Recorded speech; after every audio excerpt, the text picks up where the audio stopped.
Hola, nosotros somos de la Escuela Normal Miguel F. Martínez y vamos a hablar sobre el tema las implicaciones que tienen las concepciones de discapacidad en la identificación de las VAP en el aula y la práctica profesional, en la escuela y en la familia.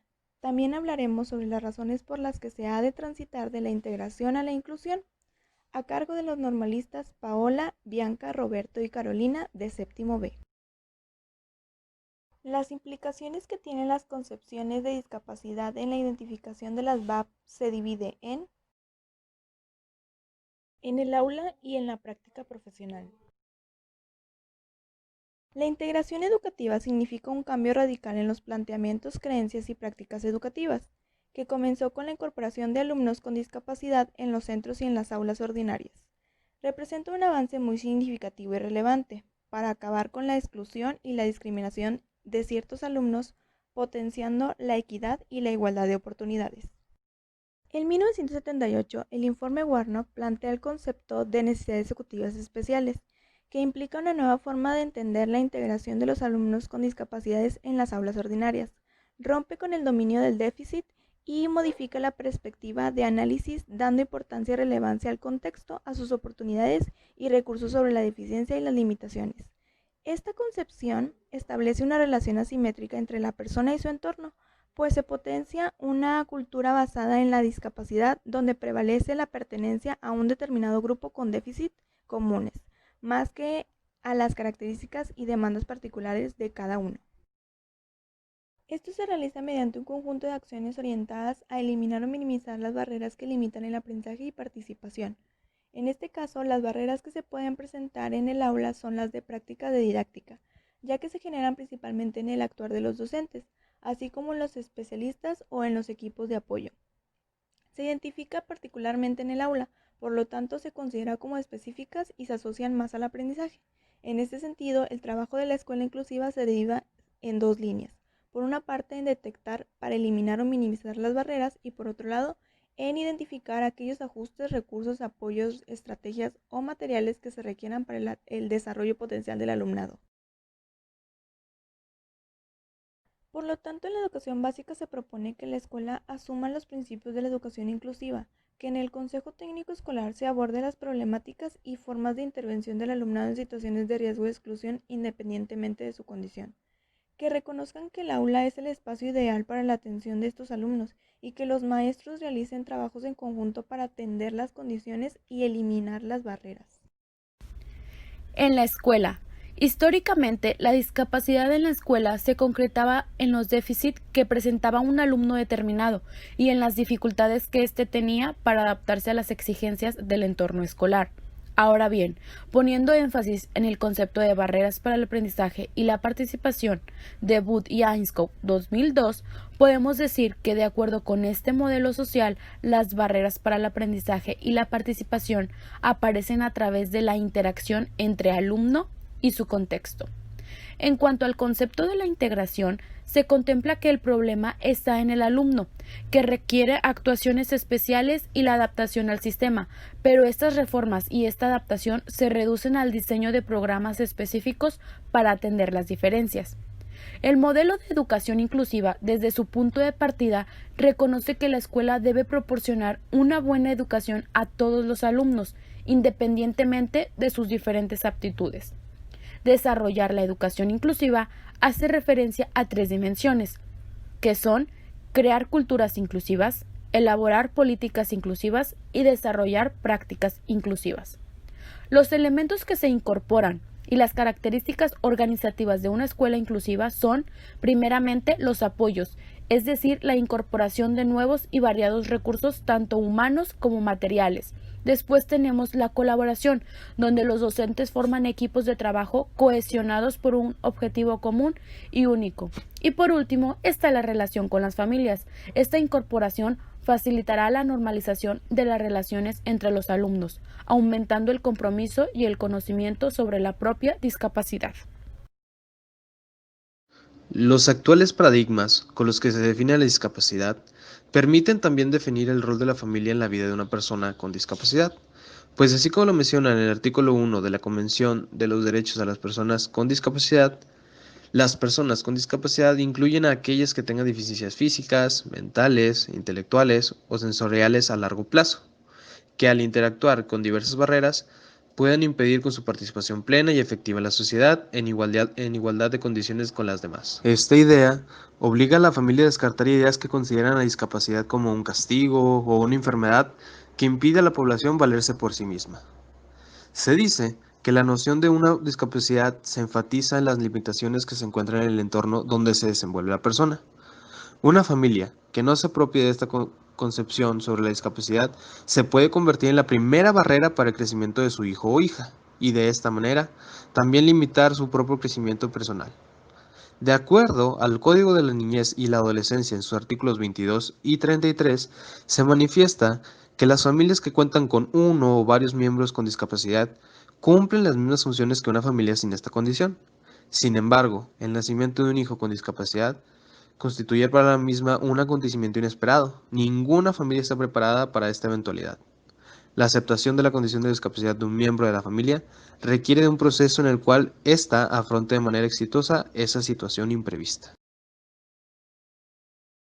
Sin embargo, no todo es color de rosa, pues muchas familias no logran asumir este proceso de aceptación y viven sumergidos en un sentimiento de culpa e inconformidad, pues algunos se bloquean y no saben cómo reaccionar, otros entran en estado de shock y desencadenan emociones que los acompañarán el resto de sus vidas.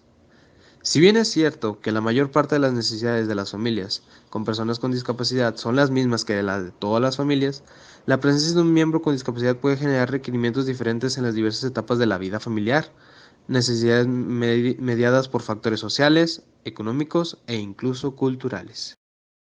Es por ello que se necesita conocer las necesidades, estilos de crianza de los padres, limitaciones y potencialidades de la familia, de los estudiantes con discapacidad para dar un paso importante para que éstas se constituyan en el principal apoyo de crecimiento personal de sus hijos y alcancen un proyecto de vida propio, así como un proyecto de vida en común con la familia, buscando un soporte el cual va desde los servicios de educación especializada hasta los docentes de las instituciones y el centro educativo donde se desempeñe su hijo.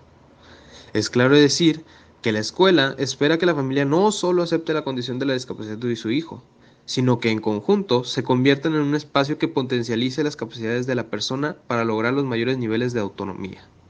Para que la familia sea un entorno positivo para la persona con discapacidad, no hace falta nada que vaya contra la espontaneidad de la relación, aunque en ocasiones vendrá bien el consejo de otros padres o especialistas para hacer las cosas mucho mejor. Como se vuelve a recalcar, para que las familias no sean una barrera de aprendizaje, deben conocer que a sus hijos con discapacidad tienen los mismos derechos que los demás, a caerse, a fracasar, a sufrir, a censurar, a desesperarse. Y si los protegemos de estas experiencias, les impedimos a vivir su propia vida. Pues así como lo comenta la deportista canadiense Angela Schridwine, mientras le enseñamos a nuestros hijos cómo vivir, ellos nos enseñan de qué se trata la vida. Razones por las que se ha de transitar de la integración a la inclusión es porque van de la mano. Sin embargo, tenemos dos conceptos diferentes, en el cual la integración nos menciona que los alumnos con necesidades especiales se adaptan al resto de la comunidad educativa. En cambio, la inclusión implica el derecho a ser comprendido sin excepción.